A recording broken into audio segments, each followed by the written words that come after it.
मुझे अगले सेमेस्टर की ट्यूशन फीस के लिए पैसे जमा करने थे, इसलिए जब मिसेस हेंडरसन नाम की एक महिला ने मेरे LinkedIn open to work post पर कमेंट करके वीकेंड में बेबी सिटिंग के लिए $300 देने का ऑफर दिया तो मैंने हाँ कर दिया। सच कहूं तो ये एकदम सही लग रहा था। 2 दिन एक बच्चे की देखभाल करनी थी जब वो शहर से बाहर एक वर्क कॉन्फ्रेंस में जा रही थी। टॉमी की दादी रविवार सुबह यहाँ आ जाएगी। जब मैं शुक्रवार शाम को पहुंची तो मिसेस हेंडरसन ने बताया, मैंने उनकी माथे पर एक चोट का निशान देखा, किनारे पर खून जमा हुआ था, उनकी आंखें बहुत शांत थी। तुम्हें बस शनिवार रात तक संभालना है। मेरा बेटा काफी आसानी से मैनेज हो जाता है। टॉमी एक 8 साल का बच्चा था जो दिमागी तौर पर 2 साल का था। मिसेस हेंडरसन का उससे बच्चे जैसी आवाज में बात करना और उससे पुलअप्स पहनाना अजीब लग रहा था। उसका बेडरूम भी एक नर्सरी की तरह सजा हुआ था जिसमें एक पालना और चेंजिंग टेबल थी। उन्होंने बताया कि बचपन में एक एक्सीडेंट की वजह से उसकी डेवलपमेंट में काफी देर हो गई। उसे अपने शोज पसंद हैं। उन्होंने लैपटॉप की ओर इशारा करते हुए मुझसे कहा, कोकोमेलन उसे एकदम शांत रखता है। जब भी वो परेशान हो तो बस इसे चला देना और उसे उसके सोने के समय के बाद तक जागने मत देना। टॉमी अपनी बड़ी सी हाई चेयर पर बैठा था, अपनी हल्की नीली आंखों से मुझे घूर रहा था। मिसेस हेंडरसन शाम 6 बजे के आसपास चली गई। पहले कुछ घंटे ठीक ठाक गुजरे। टॉमी ने अपने शो देखे और बिना किसी परेशानी के अपना डिनर किया। कार्टून देखते समय मैंने उसे हंसते और साथ में गाते हुए देखा, जबकि उसने पूरे समय मुझसे मुश्किल से ही एक शब्द भी कहा था। मैं सोफे पर बैठकर अपने बॉयफ्रेंड को टेक्स्ट कर रही थी, तभी मैंने ऊपर देखा और पाया कि टॉमी मुझे घूर रहा है। उसकी नजरें अजीब थी, जैसे वो 8 नहीं बल्कि 18 साल का हो। क्या तुम्हें कुछ चाहिए क्या? उसने जवाब नहीं दिया, बस बच्चे की तरह ताली बजाई और कहा, बूबू बूबू। एक बड़े लड़के को बच्चे की नकल करते देखकर मुझे गुस्सा आया। कुछ माएं बस अपने बच्चों को बिगाड़ना पसंद करती हैं, मैंने सोचा। अचानक वो बेचैन होने लगा। आगे पीछे हिलते हुए वैसे ही गुरगुराने वाली आवाज निकालते हुए उसने अपना खाना जमीन पर फेंकना शुरू कर दिया। जब मैं उसे रोक नहीं पाई तो मैंने वही तरीका अपनाया जो मुझे पता था। कोकोमेलन देखना चाहते हो टॉमी? उसकी आंखें तुरंत चमक उठी और एक पल के लिए मुझे यकीन हो गया कि मैं बेवजह ज्यादा सोच रही थी। मैंने राइम्स की एक प्लेलिस्ट ढूंढी और प्ले कर दिया। बड़े से फ्लैट स्क्रीन टीवी पर जाना पहचाना कार्टून बेबी आया जो अपनी तेज आवाज में गा रहा था। 20 मिनट के अंदर अंदर टॉमी अपनी कुर्सी पर सो गया। मैंने उसे उसके पालने में लटाया और दरवाजा बंद कर दिया। घर में शांति छा गई। मैंने खुद के लिए एक आइसक्रीम ली और टीवी देखने बैठ गई। शायद 1 घंटा बीत गया होगा जब मैंने ऊपर से धीरे धीरे कोकोमेलन राइम्स बजने की हल्की आवाज सुनी। मुझे टॉमी के कमरे में कोई डिवाइस नहीं दिखा, तो फिर ऊपर कोकोमेलन कैसे बज रहा है? मैं धीरे धीरे सीढ़ियों से ऊपर गई। नर्सरी का दरवाजा थोड़ा खुला हुआ था। उस गैप से मैं टॉमी को अंधेरे में अपने पालने में बैठा इधर उधर झूलते हुए देख सकती थी। वो ऐसे गाने के साथ गा रहा था जिसका वहां कोई मतलब नहीं था। रॉक बाय बेबी पेड़ की चोटी पर, जब हवा चलेगी तो पालना झूलेगा। मैंने दरवाजा और ज्यादा खोल दिया। टॉमी मेरी तरफ मुड़ा, अभी भी झूल रहा था। उसकी आंखें जानवर की तरह हॉलवे की रोशनी को रिफ्लेक्ट कर रही थी। जब वो मुस्कुराया तो उसका मुख कार्टून कैरेक्टर की तरह बहुत ज्यादा चौड़ा हो गया और वो देखकर मैं डर गई। रूबी जाग गई है, उसने अपने होंठ चाटते हुए कहा। टॉमी चाहता है कि रूबी सो जाए। लाइट ऑन करते ही मेरे हाथ कांपने लगे। टॉमी तुम्हें सोना चाहिए। टॉमी बिस्तर पर ही है। वो हंसा। रूबी को खेलने आना चाहिए, दादी घंटे तक यहाँ नहीं आने वाली है। उसकी आंखें हिप्नोटाइज करने वाली थी। उसे ठीक से पता था कि उसकी दादी कब आ रही है। मिसेस हेंडरसन उसकी हालत के बारे में झूठ बोल रही थी। मुझे लगता है तुम्हें सो जाना चाहिए, मैंने अपनी आवाज को स्थिर रखने की कोशिश करते हुए कहा। टॉमी आसानी से कंट्रोल्ड मूवमेंट के साथ अपने पालने से बाहर निकला। टॉमी सोना नहीं चाहता, टॉमी गेम्स खेलना चाहता है, मजेदार गेम्स। मैं चीख पड़ी और लड़खड़ा कर गिर गई जब टॉमी मकड़ी की तरह मेरी तरफ रेंगने लगा। उसकी आंखें हिप्नोटाइज करने वाली थी। क्या रूबी हाइड एंड सीक खेलना चाहती है? टॉमी को हाइड एंड सीक बहुत पसंद है, पिछली बेबीसिटर को भी पसंद था। क्या? पिछली बेबीसिटर? उसकी मुस्कान और चौड़ी हो गई। वो अभी भी खेल रही है, देखना चाहती हो कि वो कहाँ छुपी है? मैं दरवाजे की तरफ पीछे हटी, लेकिन वो मेरे पीछे जोर से बंद हो गया। टॉमी हंसा और उसकी हंसी ऐसी लग रही थी जैसे कोकोमेलन बेबी की हंसी को भारी करके चलाया गया हो। यहाँ से जाओ मत रूबी, मम्मी के जाने के बाद टॉमी अकेला हो जाता है, टॉमी गुस्सा हो जाता है। उसने अपना टॉय बॉक्स से एक स्टफ्ड एनिमल उठाया और उसका सर फाड़ दिया, जिससे उसकी सारी स्टफिंग चारों ओर फैल चुकी थी। टॉमी ने पिछली बेबीसिटर के साथ भी यही किया था, उसने कुछ नहीं कहा। देखना चाहोगी? उसने अपने पालने के नीचे इशारा किया। परछाई में मैं देख सकती थी कि फर्श पर एक औरत का सर रखा हुआ है, जिसे देखकर मैं बहुत डर गई। अचानक उसने अपनी आंखें खोली और मेरी तरफ देखा। मैं खिड़की की तरफ भागी, लेकिन टॉमी किसी भी बच्चे से ज्यादा तेजी से भागा। उसके छोटे हाथों ने मेरी एड़ी को जबरदस्त ताकत से पकड़ लिया। यही रुको और खेलो रूबी, टॉमी को तुम पसंद है, हम साथ में कोकोमेलन देख सकते हैं, हमेशा और हमेशा के लिए। उसकी पकड़ और मजबूत हो गई और मुझे लगा कि कोई नुकीली चीज मेरी स्किन में चुभ रही है। उसके नाखून पंजों जैसे हो गए थे। मैंने पूरी ताकत से लात मारी जो उसके चेहरे पर लगी। वो जोर से चिल्लाते हुए पीछे हट गया। मैंने डेस्क की कुर्सी पकड़ी और खिड़की तोड़ दी और उसमें से निकलते समय मेरे हाथों पर चोट लग गई। मैं नीचे झाड़ियों में गिर गई और अपनी कार की तरफ भागी। जब तक मैं 3 ब्लॉक दूर नहीं पहुंच गई तब तक मैंने पीछे मुड़कर नहीं देखा। जब आखिरकार मेरी सांस में सांस आई तो मैंने पुलिस को फोन किया। उन्होंने मुझे उस घर के बारे में एक डरावनी कहानी सुनाई। कुछ महीने पहले एक माँ और उसका छोटा बेटा यहाँ रहते थे। वो कोई आम औरत नहीं थी। लोग फुसफुसाते थे कि वो जादू टोना करती थी और बीमारियों को ठीक करने के लिए अपने ही बच्चे को जरिया बनाती थी। वो कहते थे कि वो बुरी आत्माओं को बुलाती थी और उन्हें लड़कों के शरीर में बंद कर देती थी, जिससे उसे उनका टॉर्चर सहना पड़ता था। पड़ोसी अक्सर रात में उसकी चीखें सुनते थे, ऐसी चीखें जो दीवारों को हिला देती थी। उस डर को कम करने के लिए माँ एक लोरी गाती थी। उसकी आवाज पूरे घर में गूंजती थी जब तक कि बच्चे का रोना बंद नहीं हो जाता था। लेकिन एक रात वो लड़का नहीं था जो चीखा, वो खुद थी। जब तक पड़ोसी अंदर पहुंचे वो जमीन पर बेजान पड़ी थी। उसकी आंखें ऐसी निकाली हुई थी जैसे किसी अनदेखे हाथों ने उसे नोच लिया। लड़का गायब हो चुका था, अंधेरे में गायब हो गया और फिर कभी नहीं दिखा।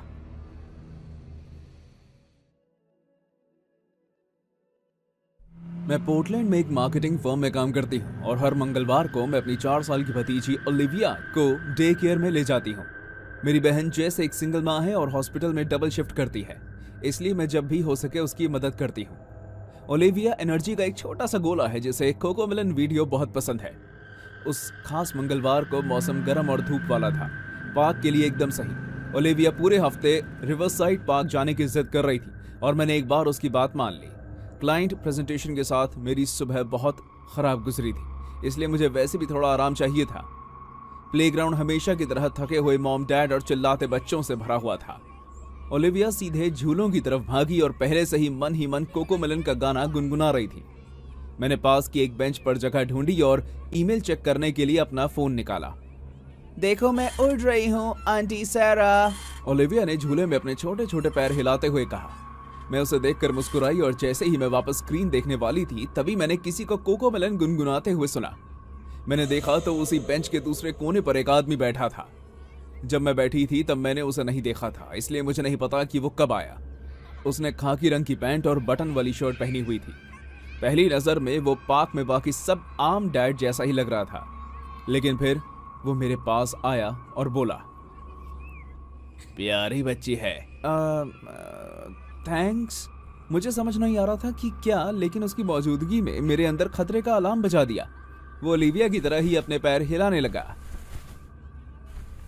कोकोमेलन सबसे अच्छा है ना? मेरा दोस्त जेजी और मैं इसे हमेशा साथ में देखते हैं। वो बहुत अच्छा बच्चा है, हमेशा अंकल मार्क की बात सुनता है। मैं घबरा गई। Uncle mark? क्या जेजे एक कार्टून कैरेक्टर नहीं था? जेजे को प्लेग्राउंड वाले एपिसोड बहुत पसंद है, उस आदमी ने ओलिविया को उस अजीब सी मुस्कान के साथ देखते हुए कहा। वो खुश होता है जब उसे नए दोस्तों के साथ खेलने को मिलता है, खासकर ऐसी छोटी लड़कियों के साथ जिनके बाल काले हैं। उसने ओलिविया की तरफ इशारा किया। मेरा पेट में हलचल होने लगी। जिस तरह से उसने छोटी लड़कियों कहा उससे मेरे रोंगटे खड़े हो गए। मैंने फौरन ओलिविया को पकड़ा और उसे उस आदमी से दूर एक स्लाइड पर ले गई। कुछ देर के लिए सब नॉर्मल था। ओलिविया दूसरे बच्चों के साथ घुल मिल रही थी, इधर उधर दौड़ रही थी, जबकि मैं अपनी नजरों से हर जगह उसका पीछा कर रही थी। मैंने बेंच की तरफ देखा, अब तक वो आदमी चला गया था, लेकिन तभी मेरा फोन बजा। ये मेरे बॉस का फोन था जो सर्वर खराब होने से एक फाइल खो जाने के बारे में परेशान था। मैंने फोन उठाया और बच्चों के चिल्लाने की आवाजों से बचने के लिए प्लेग्राउंड से थोड़ा दूर हट गई ताकि मैं बेहतर सुन सकूं। कॉल शायद 2 मिनट तक चली होगी। जब मैं वापस मुड़ी तो मेरी जान निकल गई। ओलिविया कहीं नहीं दिख रही थी। मैंने घबराकर पूरे प्लेग्राउंड को देखा। स्लाइड्स, मंकी बार, सैंडबॉक्स, मेरे हाथ कांप रहे थे। वो कहाँ हो सकती है? आंटी सैरा। पार्किंग लॉट से एक हल्की सी सिसकी की आवाज आई और मेरे पूरे शरीर के रोंगटे खड़े हो गए। मैंने उसे देखने से पहले कारों को ध्यान से देखा। ओलिविया! वो कोकोमेलन वाला अजीब आदमी तेजी से सड़क की ओर जा रहा था और ओलिविया को अपने साथ खींच रहा था। उसका छोटा सा हाथ उस आदमी के बड़े हाथ में फंसा हुआ था। वो रो रही थी, उसके लंबे लंबे कदमों के साथ चलने की कोशिश में लड़खड़ा रही थी और घबराहट भरी नजरों से प्लेग्राउंड की ओर देख रही थी। मैं दौड़ी। मैं अपनी जिंदगी में इतनी तेज कभी नहीं दौड़ी थी। मेरे पैर इतनी तेजी से चल रहे थे कि मुझे लगा मेरा दिल फट जाएगा। ओलिविया ने मुझे आते देखा और जैसे ही वो काली खिड़कियों वाली कार के पास पहुंचे, वो उस पर हमला करने लगी। रुको पागल आदमी, मदद मदद करो! उस आदमी ने पीछे मुड़कर देखा और मुझे अपनी ओर आते देखा। उसने जल्दी से ओलिविया को पिछली सीट पर फेंक दिया और ड्राइवर की सीट पर बैठने ही वाला था कि मैंने उसे पीछे से पकड़ लिया। हम दोनों एक साथ नीचे गिर गए। ओलिविया हिचकियां लेते हुए बाहर निकल गई, जबकि मैं एक जंगली जानवर की तरह उसके हाथों और चेहरे पर खरोच मार रही थी। अरे अरे बस करो, शांत हो जाओ। वो हंसा जैसे कि ये सब उसे मजेदार लग रहा हो। जेजे और मैं घर जाकर बस कुछ वीडियो देखने वाले थे, तुम भी साथ आ सकती हो। वो ओलिविया को सर से पैर तक देख रहा था और उसने अपने होंठ चाटे। मेरा नाम ओलिविया है, मुझे घर जाना है। वो आंसुओं के बीच चिल्लाई। पागल मत बनो, उसने कहा और मेरे उसके ऊपर होने के बावजूद उसने फिर से उसे पकड़ने की कोशिश की। तुम जेजे हो, मुझे पता है। मैं तुम्हें पिछले 3 हफ्तों से हर मंगलवार पे यहाँ खेलते हुए देख रहा हूँ। तुम्हें ये खेल का मैदान बहुत पसंद है, एपिसोड जैसे। 3 हफ्ते? वो 3 हफ्तों से मेरी भतीजी का पीछा कर रहा था, उसका शेड्यूल जान रहा था और ये सब प्लान कर रहा था। दूसरे पेरेंट्स ने भी हंगामा देखा और वो दौड़ कर आ रहे थे। कोई पहले ही 911 पर फोन कर चुका था। 2 डैड्स ने उस आदमी को पकड़ लिया और उसे नीचे दबा दिया, जबकि मैंने ओलिविया को अपनी बाहों में ले लिया। ये अभी खत्म नहीं हुआ है, उसने शांति से कहा जब हम पुलिस का इंतजार कर रहे थे। उसकी आंखें ओलिविया के चेहरे से हट नहीं रही थी। जेजे और अंकल मार्क को साथ रहना है। मेरे कंप्यूटर में उसके सभी पसंदीदा एपिसोड सेव हैं। अंकल मार्क को छोटी लड़कियां पसंद हैं, तुम्हारी जैसी। जब पुलिस आई तो उन्होंने उसका फोन चेक किया और उन्हें बिल्कुल वही मिला जो उसने बताया था। दर्जनों डाउनलोड किए हुए कोकोमेलन एपिसोड, लेकिन उससे भी बुरा था तस्वीरें। शहर के अलग अलग प्लेग्राउंड में बच्चों की सैकड़ों तस्वीरें। सभी छोटी लड़कियां ओलिविया की उम्र की थी। उन्होंने उस पर किडनैपिंग की कोशिश और पीछा करने का आरोप लगाया, लेकिन नुकसान तो हो चुका था। उस दिन के बाद से ओलिविया ने कोकोमेलन नहीं देखा है। उसे अंकल मार्क के बारे में बुरे सपने आते हैं कि वो उसे ले जाने आ रहा है। उसे अब प्लेग्राउंड में जाने से भी पैनिक अटैक आते हैं। और मैं ये सोचना बंद नहीं कर पा रही हूँ कि वो कितना नॉर्मल दिख रहा था। वो उस पार्क में मौजूद दूसरे डैड्स जैसा लग रहा था। उसे ठीक से पता था कि कब ध्यान भटकने का फायदा उठाना है। मैं तो ये सोचना भी नहीं चाहती कि अगर वो बच्चों को किडनैप कर लेता तो उनके साथ क्या करता। वो अब जेल में है, लेकिन उसके जैसे और भी लोग बाहर हैं जो फ्रेंडली चेहरे बनाकर खुद को अंकल कहते हैं और ऐसे काम करने की प्लानिंग करते हैं जिनके बारे में सोचा भी नहीं जा सकता। मैं 3 हफ्ते पहले ही कैंपस के पास एक स्टूडियो अपार्टमेंट में शिफ्ट हुआ था। इलाके के हिसाब से किराया बहुत कम था, लेकिन साइकोलॉजी का स्टूडेंट होने के नाते मुझे पता था कि ऐसा क्यों था। पिछला किराएदार डेविड नाम का एक और साइकोलॉजी का स्टूडेंट यहाँ चाइल्ड साइकोलॉजी पढ़ते पढ़ते पागल हो गया था। वो खुद से बातें करता था, पूरी रात कोकोमेलन वीडियोस चलाता था और अपनी डायरी में लिखता था कि उसे लग रहा था कि उसे इसकी लत लग रही है। डेविड सेमेस्टर के बीच में ही पढ़ाई छोड़कर चला गया और फिर कभी नहीं दिखा। मैंने इन अफवाहों पर ध्यान नहीं दिया और पहली 3 रातें बिल्कुल नॉर्मल गुजरी, जब तक कि चौथी रात को मेरी जिंदगी नरक नहीं बन गई। मैं डेवलपमेंट साइकोलॉजी पढ़ रहा था जब मुझे अपनी खिड़की के बाहर से कोकोमेलन का हल्का सा इंट्रो जिंगल सुनाई दिया। शायद किसी पड़ोसी का बच्चा होगा, मैंने सोचा। तो मैंने ईयरबड्स लगाए और अपनी टेक्स्ट बुक पढ़ने लगा। 1 घंटा बिना किसी दिक्कत के गुजर गया, लेकिन जब मैंने ईयरबड्स हटाए तो भी मुझे वो जिंगल सुनाई दे रहा था। इस बार मैं खुद को रोक नहीं पाया। मैं तीसरी मंजिल पर रहता था, जो शहर की सबसे शांत सड़क की तरफ थी। आमतौर पर रात और दिन दोनों समय वहां शांति रहती थी। जितनी देर तक वो जिंगल गूंजता रहा, उतनी ही जादुई लगता रहा, जैसे वो मुझे अपनी तरफ खींच रहा हो। मेरे पैर अपने आप खिड़की की तरफ बढ़ने लगे और मेरे हाथों ने पर्दे हटा दिए तो दिखा कि एक आदमी मेरे बिल्डिंग के नीचे खड़ा था और अपने सर के ऊपर एक टैबलेट पकड़े हुए था। उसने एक टूटा हुआ प्लास्टिक का कोकोमेलन मास्क पहना हुआ था, जिसका आधा चेहरा गायब था और नीचे असली स्किन दिख रही थी। टैबलेट में फुल वॉल्यूम पर जिंगल बज रहा था, लेकिन जिस बात से मुझे सबसे ज्यादा डर लगा वो थी उसकी चमकती हुई आंखें जो सीधा मेरी आंखों में देख रही थी। जब उसने मुझे नीचे देखते हुए देखा तो उसने अपना सर बहुत ज्यादा झुका लिया, जैसे उसकी गर्दन उसके शरीर से जुड़ी ही ना हो। फिर उसने सीधा मेरी तरफ इशारा किया और मुस्कुराया। मैं लड़खड़ा कर पीछे हट गया। दिल जोर से धड़क रहा था। यह मेरा वहम है, मैंने खुद से कहा। इंतजार किया और फिर दोबारा देखा। वो अभी भी वहीं था, वही एडिक्टिव जिंगल जोर जोर से बजा रहा था, बस वो और भी ज्यादा तेज हो गया।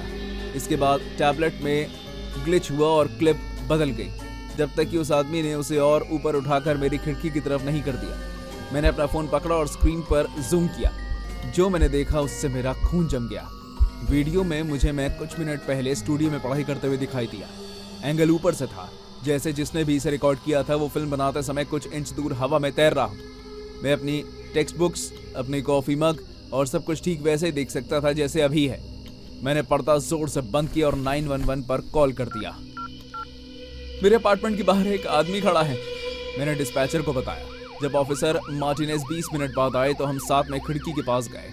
सड़क खाली थी, वहां कोई भी नहीं था। तुमने कहा था कि वो वहीं था? उन्होंने अब खाली फुटपाथ को देखते हुए पूछा। ऑफिसर ने बिल्डिंग के चारों ओर चेक किया, लेकिन जैसा कि था वहां किसी इंसान के होने का कोई निशान नहीं था। पिछले किराएदार ने भी इसी तरह के वहम की शिकायत की थी जेक, जब तक वो गायब नहीं हो गया। उसने कहा, सावधान रहना और जब भी तुम्हें लगे मुझे फोन जरूर कर देना, ठीक है? उस रात नींद का दूर दूर तक कोई नामो निशान नहीं था। मैं बार बार ताले और खिड़की चेक करता रहा। घड़ी में सुबह के 4 बज चुके थे और जब आखिरकार थकान हावी हो गई और मैं सो गया, लेकिन कुछ ही मिनटों बाद उसी कोकोमेलन इंट्रो जिंगल से मेरी नींद खुल गई और वो मेरे लैपटॉप से आ रही थी। इस बार ये सिर्फ जोर से ही नहीं थी, ये ज्यादा करीब लग रही थी। मैं तेजी से घूमा, हर जगह को ध्यान से देखा। अपार्टमेंट खाली था, लेकिन मेरा दरवाजा खुला हुआ था। लैपटॉप स्क्रीन की रोशनी दीवारों पर चमक रही थी, लेकिन ये वो रोशनी नहीं थी जिसने मेरी सांसें रोक ली। वो वही आदमी था जिसे मैंने कुछ देर पहले बाहर देखा था। दूर कोने में एक जानवर की तरह नीचे झुका हुआ एक आदमी चौड़ी चमकती आंखों से मुझे घूर रहा था। उसके होंठ एक अजीब सी मुस्कान में मुड़े हुए थे। उसकी स्किन पीली लग रही थी, नुकीले गालों की हड्डियों पर कसकर खिंची हुई थी और उसके गले से एक हल्की सी हंसी की आवाज निकली। जब मेरी आंखें उससे मिली तो वो धीरे धीरे उठा। सीधा होते समय उसकी हड्डियां कड़क रही थी और वो अभी भी मुस्कुरा रहा था। मैंने उसे मेरे और करीब आते हुए महसूस करा। वो मुझे ऐसे घूर रहा था जैसे मुझे खाना चाहता हूं। मैं इसे सुनना बंद नहीं कर सकता, उसने फुसफुसाया। उसकी आवाज पागलपन और मदद की गुहार के मिले जुले भाव से कांप रही थी। उसने अपनी जेब से कुछ निकाला, एक पुराना जंग लगा हुआ स्टेपलर। वो जिंगल कभी खत्म नहीं होता, लेकिन अब मेरे पास एक आइडिया है, मैं उन्हें रोक दूंगा। इससे पहले कि मैं कुछ कर पाता, वो स्टेपलर अपने कान तक लेकर गया और क्लैक करके पहला स्टेपल मास्क के अंदर घुस गया। खून उसके गाल से नीचे बहने लगा और वह जोर से हंसने लगा। उसकी आंखें मेरी आंखों से हटी नहीं। क्लैक क्लैक, हर बार दबाने पर उसका कान और फटता गया। स्टेपलर की आवाज कमरे में गूंज रही थी। खून फट पर टपक रहा था, जिससे कालीन पर दाग लग रहे थे। उसकी हंसी भयानक और बेकाबू हो गई। मैं चिल्लाया, मार्कस, मार्कस! डर के मारे मेरी आवाज कांप रही थी। तभी उस आदमी की मुस्कान फीकी पड़ गई। बिना कुछ कहे वो भागा दरवाजे से बाहर और हॉल में नीचे की ओर दौड़ गया। अपने पीछे खून का निशान छोड़ गया। हमने फिर से पुलिस को बुलाया। इस बार उन्हें जबरदस्ती घुसने के सबूत मिले। खिड़की के लॉक के चारों ओर खरोंचे और फायर एस्केप पर पैरों के निशान। वो आदमी हफ्तों से आ जा रहा था। जब पुलिस ने अपार्टमेंट को अच्छे से देखा तो उन्हें दीवारों के अंदर एक छिपी हुई जगह मिली। वहां एक गंदा गद्दा था जिसके चारों ओर बियर के खाली कैन और प्रोटीन बार के प्लास्टिक रैपर पड़े थे, और गद्दे के नीचे एक बहुत ही पुराना स्टूडेंट आईडी था जिस पर डेविड बाउल्स नाम लिखा था। डेविड बेसमेंट में सीवेज पाइप के पीछे छिपा हुआ मिला। जब पुलिस उसे बाहर ले जा रही थी तो वो अपना सर हिला रहा था और पागलों की तरह हंस रहा था। जब वो बाहर खड़ी पुलिस कार की ओर हॉलवे से जा रहा था तो वो गाता रहा, अपने हाथ धो धो धो, उन्हें अच्छे से साफ करके धो। अपने दांत ब्रश करो, ब्रश करो, ब्रश करो, उन्हें रोज ब्रश करो। पीकेबू, मैं तुम्हें देख रहा हूँ। पीकेबू, मैं तुम्हें देख रहा हूँ। बाद में कंफर्म हुआ कि डेविड बहुत ज्यादा कोकोमेलन देखने की वजह से पागल हो गया था। मैंने भी अपनी रिसर्च की और इस नतीजे पर पहुंचा। कोकोमेलन बच्चों की आवाज, रंग और रेपिटेशन